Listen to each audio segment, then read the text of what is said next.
The mileage was decreasing as it should have, and I felt relieved. Only a mile ahead, we would be there soon. I looked back at the road and looked for parking lot lights in the distance. You missed your destination. Please make a U-turn when able and head back 2.5 miles. Your destination will be on the right side of the road. Was the GPS malfunctioning? Strangest of all, there was no sign that just said target. Deb, something about this is weirding me out, I said hesitantly. Let's come back tomorrow during the day. Looks like they could be closed anyhow. Not many cars in the lot. She stopped and turned toward me. The exuberant grin had vanished from her face and was replaced by a set of furrowed brows. Her body was slightly rigid and her head turned slowly from side to side. We drove an hour to get her and you nearly got us lost twice, she said angrily. Don't you think for a second we're going home? If you're going to act like an ass the whole time, go wait in the car. She turned and went through the sliding doors at the front of the store. Hurt and angry, I went back to the car. For the first 30 minutes Deb was inside, I scanned the parking lot like a prey animal searching for a hunter. No cars passed on the main road and no one pulled into the parking lot. There was no motion that I could detect through the glass doors into the building. Occasionally a light would flicker in the parking lot. Otherwise, things seemed relatively normal. The messaging was confusing. Did she want help carrying something to the car? Was there something she wanted my opinion on? I sent a reply. What do you need help with, sweetie? No response. 3 minutes passed. I tried again. I'm getting worried. Do I need to come in? There was just enough room for me to slide out, so I wedged myself sideways and closed my door. Bending over, I looked at the side of the yellow car where my door had made contact. There was no dent or mark. With relief, I stood and turned to head toward the door. My stomach dropped. Strangest of all was the lack of people. Hello. I said loudly. It wasn't quite a shout, but there was more volume to it than my normal speaking voice. It took most of my willpower not to scream at the top of my lungs, but I didn't want to make myself seem unstable if it turned out there were other people in the store. No one answered my call. Excuse me. I said a bit louder. My footfalls almost seemed to echo as I walked into the store. Deborah? Can you hear me? A chill ran up my spine. A red faceless man was standing on a platform behind the rows of clothing. Terrified, I pushed myself backward and hid behind a shelf. There was no sound of movement. Only the tinny music playing from overhead. I couldn't decide if the red man hadn't seen me. After a few moments, I slowly peeked my head around the shelf toward the clothing section. The man stood stoically behind the rows of clothing. Bright lines of light reflected off of his smooth body. He didn't move at all. It's a mannequin, I thought. Move your ass and find Deborah. As I walked past it, my pulse slowed. I could see the bathroom sign hanging from the ceiling overhead and moved in that direction. As soon as I got Deborah out of the bathroom, we were going to get out of there and blow every stoplight between Owingsville and Lexington. Then I heard footsteps. When I turned to face the clothing section, I could see the bright red mannequin was off of the pedestal. It stood on the bright white tiles of the walkway. In only a moment, the thing had moved at least 15 feet in my direction. There was no one around. Before I could collect my thoughts, both of the shining red mannequins burst into a spring toward me. I panicked and ran into the aisle behind me. Their hard feet clacked on the floor, easily making gains on me. 20 years past my prime, I wasn't used to much physical exertion anymore. I hadn't run more than 2 aisles and I had already lost my breath. Entering a box of shelves, I turned to face the oncoming red mannequins. Desperate, I searched the shelves near me for a weapon. It was a home goods section and I began to scan the shelves. At the end of the shelf to my right was a cheap-looking red-handled chef's knife. I lunged for it just in time. As I pulled off the plastic cover, the 2 red men came around the corner. I extend the knife toward both of them and they stopped. Both of them tilted their head side to side like confused dogs. They turned toward each other as one of them began tapping a hard finger against their palm. It sounded like Morse code. The other began making the same clicking noise. When they reached the red pillar, they both turned and placed their back against it. Stretching their arms straight over their bodies, they tilted their heads back. The overhead speakers began to increase in volume rapidly. I watched as the 2 red men fell backward and vanished into the pillar. My mind struggled to comprehend what I had just seen. The store was quiet again. I could feel the throbbing of my temples intensify. It felt like an eternity, but finally, I made it to the bathroom hallway. The lights there flickered wildly and the music dissipated. On the left was the men's restroom and on the right was the women's. I ran quickly toward the door, gripped the handle, and pulled it open. Behind the door was a red brick wall. I slammed my fist against it in frustration. Then the clicking of footsteps began to sound at the end of the hallway. My vision was swimming as I watched the door marked emergency exit slam closed. I blacked out. When I came to, I was in a field. The tall grass was brushing against my face and the rustling sounds of nocturnal animals filled the night air. My head was throbbing and for a moment I couldn't recall why I was on the ground. "There's never been a target in Owingsville," said one of the officers. "Not the kind of place that sets up shop around here." Deborah never returned. She's been listed as a missing person the entire time. Detectives from Owensville and Lexington have interviewed me more times than I can count. They've served me search warrants for the house and both of our cars. No one talks to me anymore. Our friends won't answer my calls. My family won't talk to me. Her family hired a private investigator. I see the greasy bastard following me sometimes. Hell, I even quit my job. They couldn't fire me, but they made sure I knew I wasn't wanted there anymore.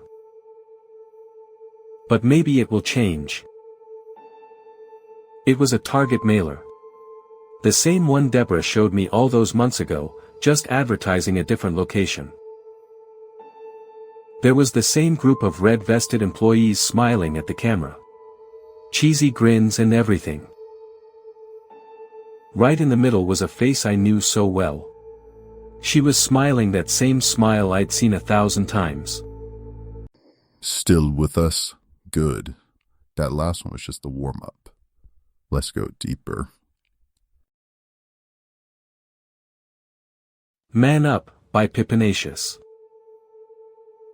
When the bookstore at the mall put up its help wanted posters, I jumped at the chance to put in my application.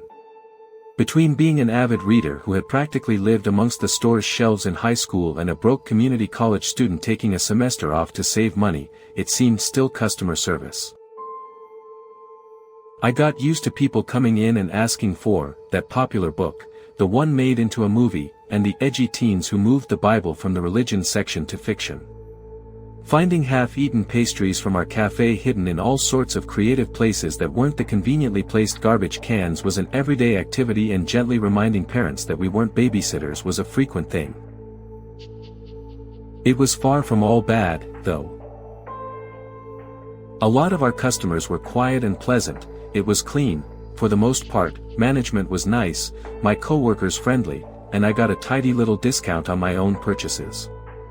After a few months of employment, I even had some regulars that I was on a first-name basis with. One of them was Eddie. He glanced at me out of the corner of his eye and answered with a tight-lipped nod. Yeah, Eddie agreed. I like Wolfgar.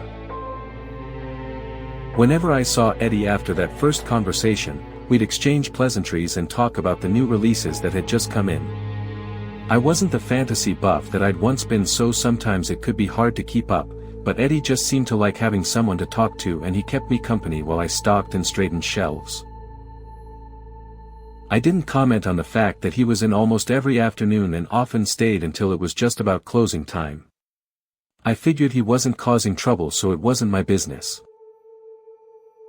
I frowned and crouched down. Are people bullying you, Eddie? He let out a short laugh, sad and cynical. It's nothing. They were just having fun, right? It was just water balloons. Do you want me to call someone? Your parents or Dash? No, he said quickly, getting to his feet. I'm leaving. Wait, if you need to talk, Dash. And every night, the same dream. Gunfire in the distance, somewhere in the mall. Screaming.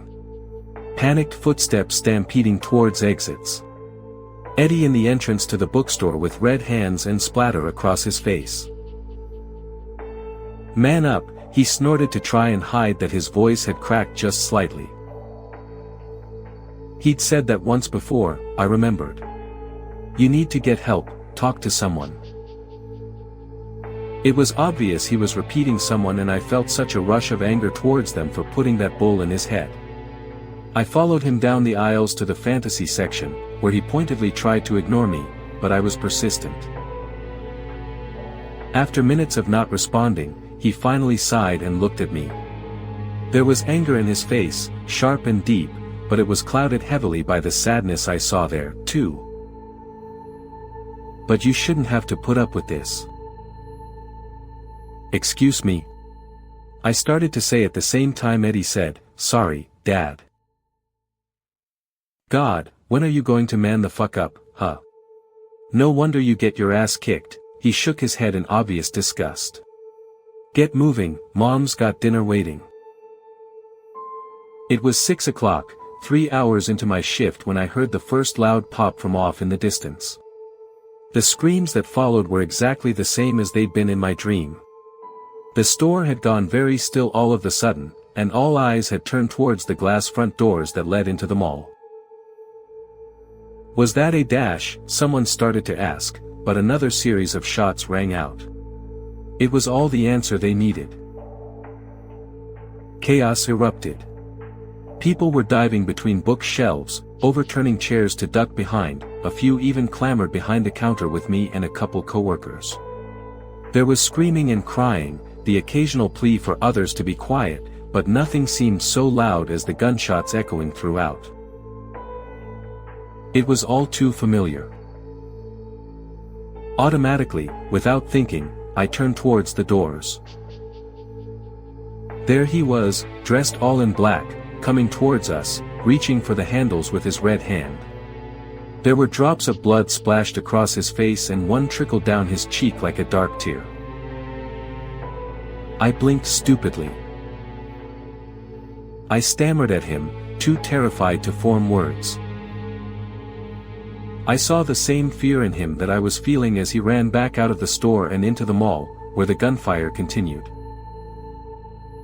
I crouched behind the counter, barely able to breathe, shaking, half afraid that I wouldn't be able to move when he came back, if he came back, but I stared at those doors and I waited like a rabbit waits for the wolf to pass. So still, but every inch of me burning with a tense electricity that screamed, "Run!"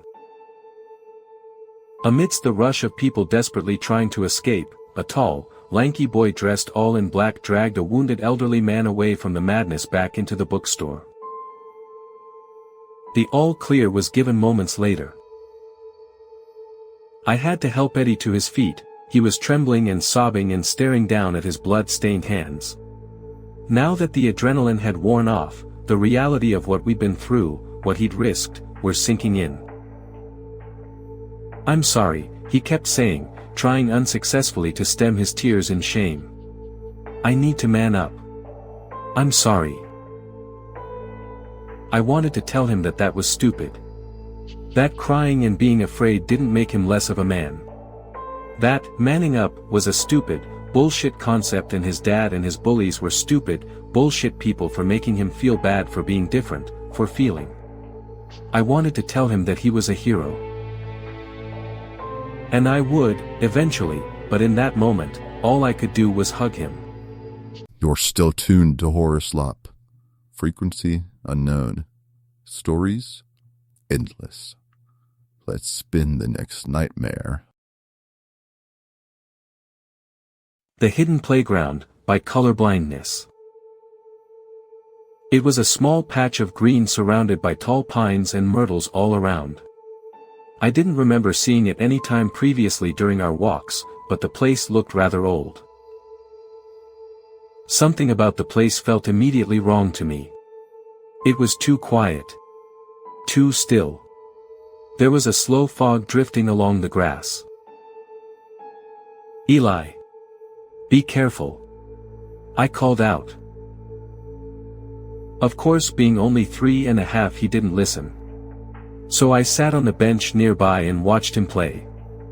I took out my phone to check Facebook and Twitter, telling him we could stay for maybe 15 minutes at the most. I needed to shoot a few messages to my mechanic and insurance company, so admittedly I was absorbed in business. He was a tall man wearing a perfectly ironed white shirt and pressed dark pants. He was just standing there, staring. Watching us. Eli, we need to get home. I called out. The man was making me uncomfortable. My son whined but listened to me as we continued down the trail. The man didn't stop watching us until we were out of sight. I tried to approach one of the children, to ask them their name, but they were too shy. In fact, they all seemed adverse to even talking to me altogether. I hated to be mean, but I didn't want this habit to continue, so I snatched him down and scolded him. Don't run away from me like that. I told him. Eli looked confused. I knew he still didn't understand why he had to always listen to me. Another day, Eli told me that he missed his friends. Which one, sweetie? I asked. At the hidden playground, he said.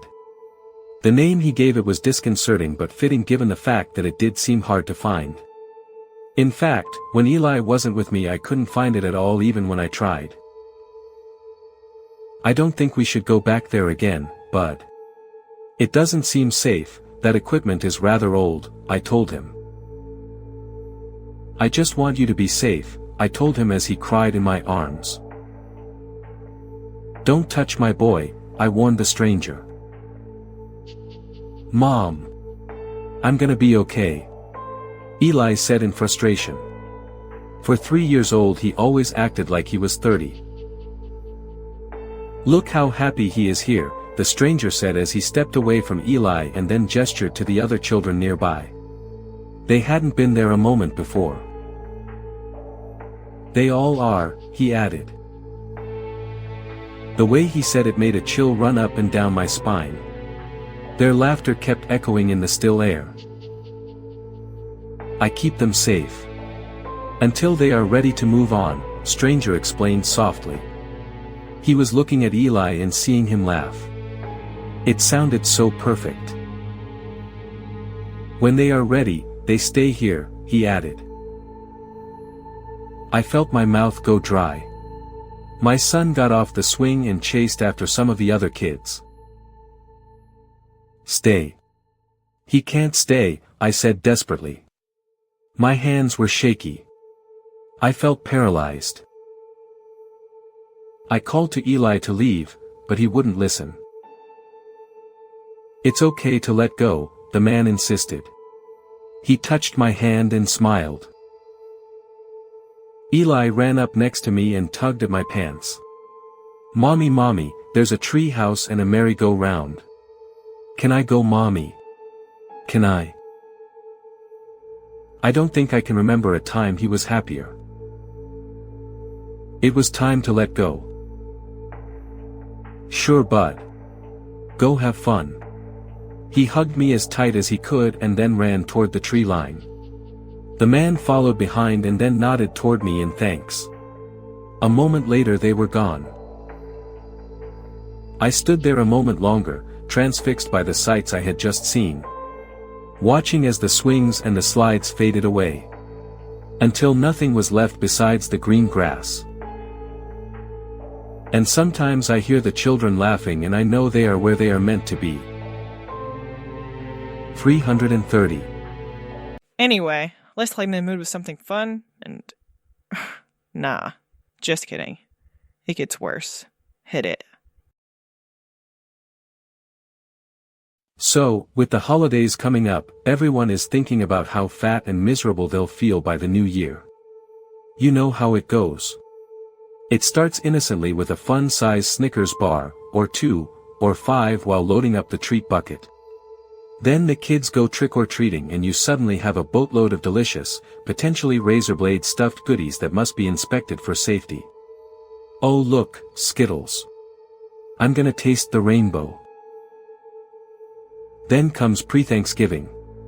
That's right, I said, pre. This is the time when everyone is shaking the rust off their mediocre baking skills and suddenly the office is inundated with peanut butter fudge, rum balls, and peanut brittle. Damn, I love peanut brittle. Just one more piece. Just break off a small one. Oops. Didn't break off, and now I've touched the entire chunk. I have to eat it. Frank's grandmother baked all of this and she's really old. It could be her last holiday season, you know. This brittle can't go to waste. Oh no. We've accidentally ordered 72 extra pies. We'll just leave them in the break room and they'll get eaten. And you know they will. Then it's the real Thanksgiving, and suddenly it's ancient Rome again, with the whole family participating in a non-stop binge and purge cycle, or just taking a dump and coming back to the table to reload. Pre-Christmas, Christmas, New Year's parties, football games. The list goes on. So there we were, already up to September and approaching the holiday glut at breakneck speed. After much discussion amongst my peers, we decided to get a head start on the holidays and drop some weight before the madness begins. Then if we gain it all back, we end up okay for the year. No more guilt, shame, and negative self-talk. It all evened out. And here we are, a few weeks into this thing. It's me, Andrea, Morgan from the collections department, Kim from shipping and receiving, my IT department cubicle neighbors Jim and Tanner, and Peggy from, I don't know where. I'm not sure what Peggy's actual job is, but she sits close enough to me that I can hear pretty much everything she does. And you know what Peggy does seemingly endlessly? Me, 167 pounds. Kim, 152 pounds. Jim, 244 pounds. So, I've been chronicling this whole adventure and something is up. Everyone was moving along, but Peggy was crushing it. We were totally getting our asses handed to us, but now, something has changed. Something has gone wrong. I kept a log for a few weeks, so let me share some of the highlights with you, then we'll pick back up with the current situation. And number X200B. And number X200B. Monday. We did our initial weigh-in today. Peggy came in at 376 pounds. I knew there was no way she would stand a chance with her eating habits. No stinking way. Then at the end of the day I heard her telling someone on the phone that she had already lost 3 pounds. WTF. I heard cellophane crinkling all day and watched her grating half a pound of cheese over a plate of home fries from the greasy burger place down the street. There's only one explanation for this: she must have taken a humongous dump sometime before getting back on that scale. Tuesday. Peggy's cubicle got 2 deliveries via Grubhub. The first was Chinese, and a couple hours later some cupcakes, half a dozen, to be exact, from a gourmet place across town. Then another hour later, I heard her tear open a sleeve of Ritz crackers. How did I know they were Ritz? How do you know the sound of your own children's voices? Exactly. Wednesday. Holy shit. Peggy and Kim just came back from the scales. Peggy has dropped another 6 pounds. What the hell? How is this even happening? Maybe she has a tapeworm. Where does one get a tapeworm anyway? Asking for a friend. This is insanity.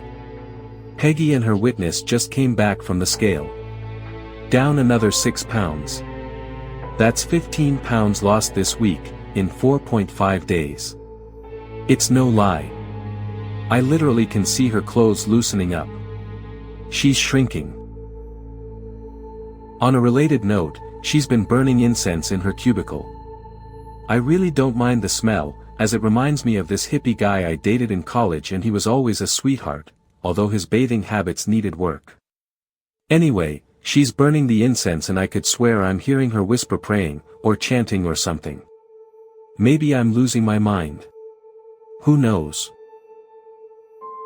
Diet Contest Log, Week 2, September 23rd, 19 to September 27th, 19.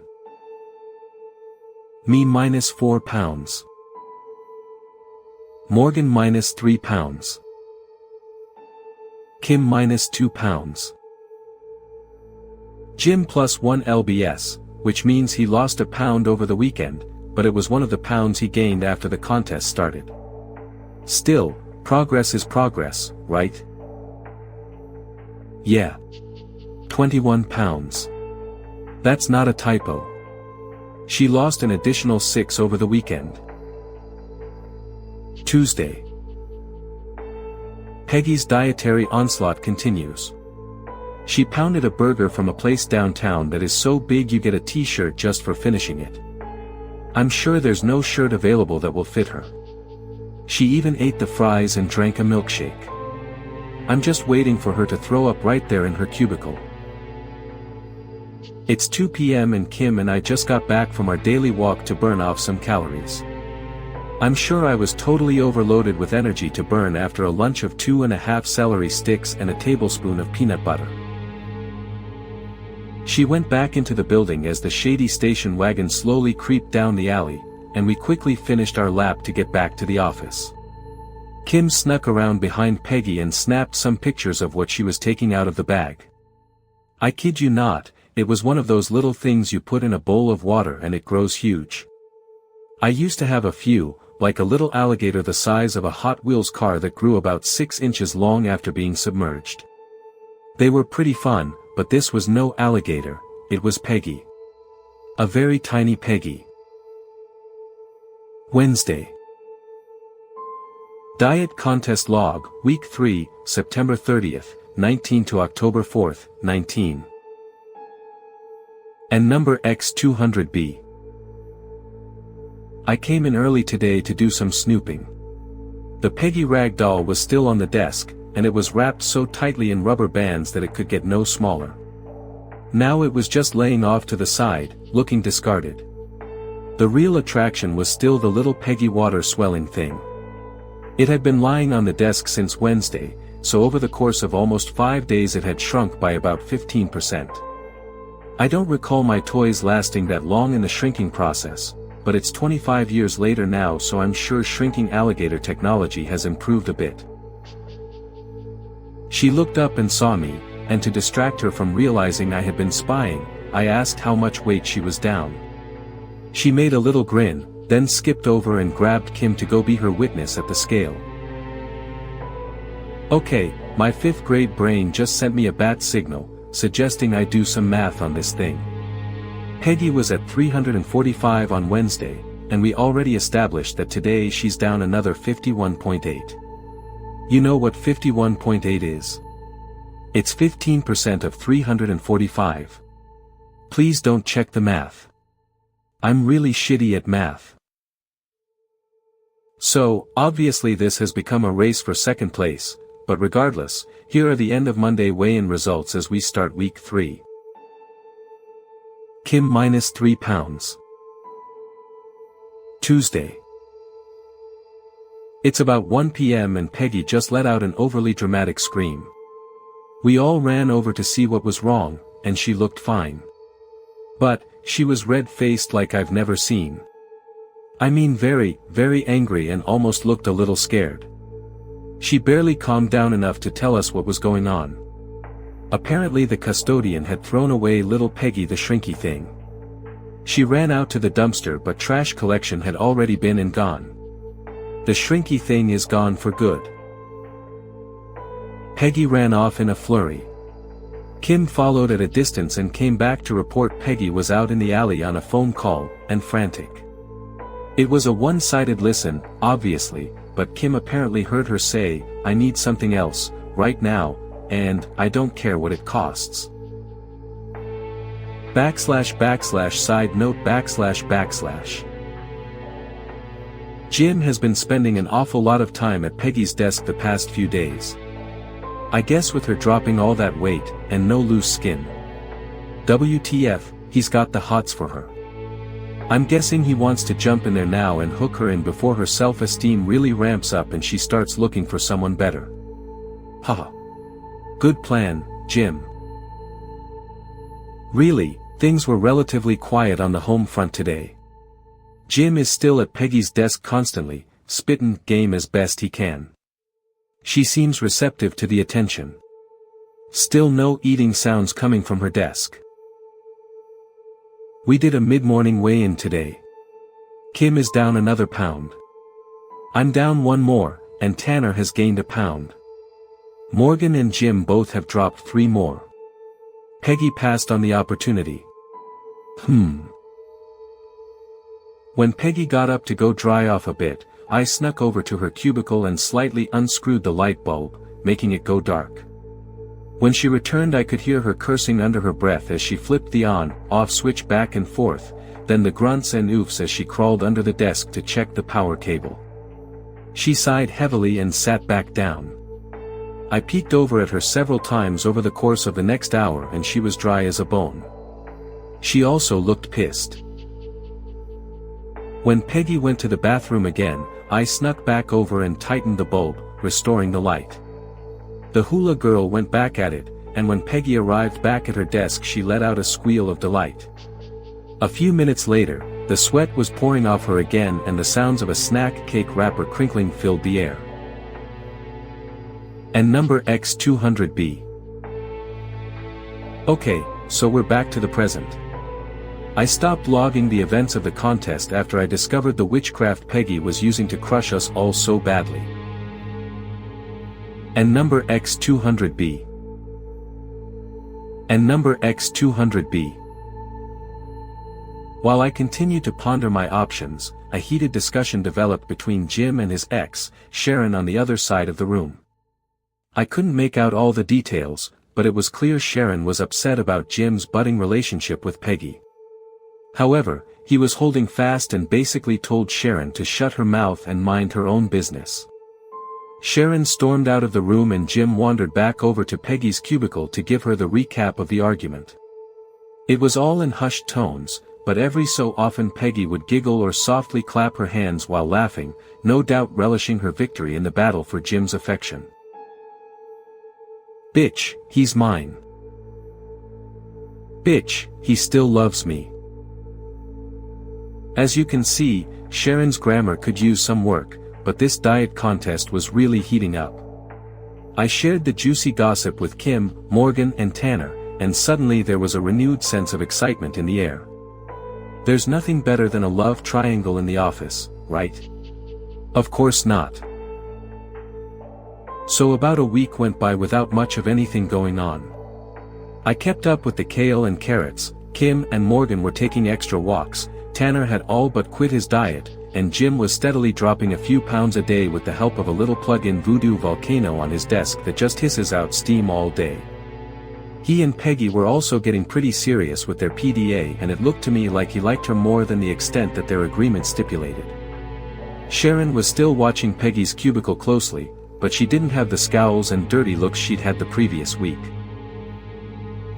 But still, she shrunk. Still, she looked worse and worse. Sickly pale, with gaunt cheeks and bony shoulders. Her clothing hung loosely from her body, looking like someone threw a sheet over the back of a chair.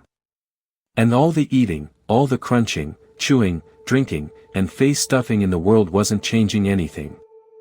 As of a week ago she looked to be under 100 pounds. I guess this is how our diet contest ends. Peggy, the winner by a landslide. For God's sake, Sharon lives in the same apartment complex as Peggy. If that's Peggy's hula girl, then it's been working on her 24 hours a day. Could Sharon really do something like this? I think I have to tell someone, but who? Who would believe this craziness? Maybe I can go get the hula from Sharon's car. If it's locked, I'll smash the glass. I don't care. I have to go try. I don't know what else to say here. If you pray, please send one up for her wispy thin soul. And if you'd like to donate to help with her funeral expenses, just search for her on GoFundMe. And please, please don't go visit a mystic when you need help with something like this. Do it the old-fashioned way. And now, as the hour gets cold, and the shadows stretch long into the corners of your room, it's time. Yeah. Chew the spooky violin. But seriously? This next one? Even I didn't sleep after hearing it. I've claimed something coming from you. What? Just because I sleep in a coffin and collect cursed dolls? Among other things. This is the final descent for the night. One last story, dragged up from the depths of the disturbed and deranged. Go ahead. Turn off the lights. We dare you. This is HorrorSlop.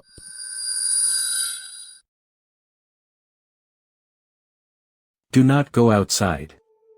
Ignore all cries for help, no matter how human they sound, by JTB 685. She rummaged around and found her grandfather's recliner chair. Well, somewhere to sit at least, she thought. Alex dragged an old bike out of the way and pushed the chair toward the middle of the floor. She searched through a chest of her grandmother's belongings. Inside were a collection of porcelain figurines, some knitting needles and a hand mirror. Alex picked it up, wiped some dirt away and looked at her reflection. Over her right shoulder she saw a blanket and some cushions stashed underneath an old photo album. They stank and were covered in dust, everything was, but it was better than sitting there freezing. She reclined back on the chair, wrapped the blanket around her and tried to sleep. Hello? Is there anybody there? Please, I really need somewhere to hide. Please, if anybody's down there, I need help. She walked slowly to the middle of the room, past the chair and toward the stairs. Alex was so fixated on the door she tripped on a pile of books and crashed to the ground, knocking over the bike and a stack of newspapers. The banging stopped. Hello. Is someone there? I can hear someone moving down there. Please, you have to let me in. The voice was much clearer now, but there was something peculiar about it. It sounded cold and emotionless. Neither male or female, nor young or old. Hello. Alex didn't know what to do. The voice sounded desperate, but her dad's warning was clear in her mind. She was too nervous to get any closer. What? Why? There's something horrible running around out here. And if you don't let me in, it'll get me. I'm in great danger. Please, open the door. Quickly, cried the voice. Alex felt a sense of dread overcome her. What do you mean something horrible is out there? Who are you? Look, there's no time for that now, I'm in danger now. Why won't you let me in? Won't you help me? I won't. Because before my dad warned me not to open the door to anyone. That doesn't make any sense, please just let me in. The banging against the door started again. What's out there? Why are you in danger? The banging stopped, and the gentle knocking started again. Alex was so scared she couldn't speak, and she didn't know what she would have said if she could. She didn't want to antagonize whoever it was outside any further, it sounded like they were furious. She looked at the crack beneath the door and had an idea, if I climb the stairs and crouch down I'll be able to look underneath. She'd maybe be able to see the person outside and what they looked like. Please, I know you're there, I'm in terrible danger, how can you just sit there and not let me in? Alex lay flat on her stomach and nervously pushed the mirror toward the door. She tilted and slid it around trying to see as much as possible. No matter how she tried it, Alex couldn't see anyone. The pace of her breath quickened and she began to feel a tightness in her chest. She pulled the mirror back and stood up. The voice began to laugh. What do you mean? Who are you? I wasn't lying before, there is something horrible out here. Reluctantly, with a hand on the rail, Alex crouched down and peered through the crack again. Nothing. Her hand was trembling. Closer, the voice said, softly. Alex got down on her front and slid toward the door, straining to see as much as she could in the mirror. She could barely keep her grip. Alex collapsed behind the chair, she was at the point of hysteria. She stood over the chair and took a deep breath. What are you? Alex, are you there? Dad! Where were you? There was a something outside and it was trying to get me to open the door. She undid the lock and burst through the door, ready to hug her dad. She let out a cry of relief. Dad, I dash. She was overcome with terror. Alex ran back into the basement, slammed the door shut and bolted the lock. She shot back down the stairs and stood quivering in the middle of the room. She frantically looked around making sure she was alone. Some books collapsed from the pile in front of her and she screamed. Just some books, she thought. She tried to catch her breath. Feeling a sense of unease, Alex climbed back beneath the cabinet and pulled the blanket over her head. And there you have it, dear listeners.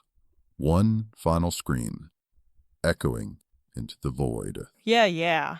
Void screams, eternal darkness, I did it. Can I eat now? We're still on air, Roxy. Oh no, just the spooky FCC is gonna haunt us for breaking the mood.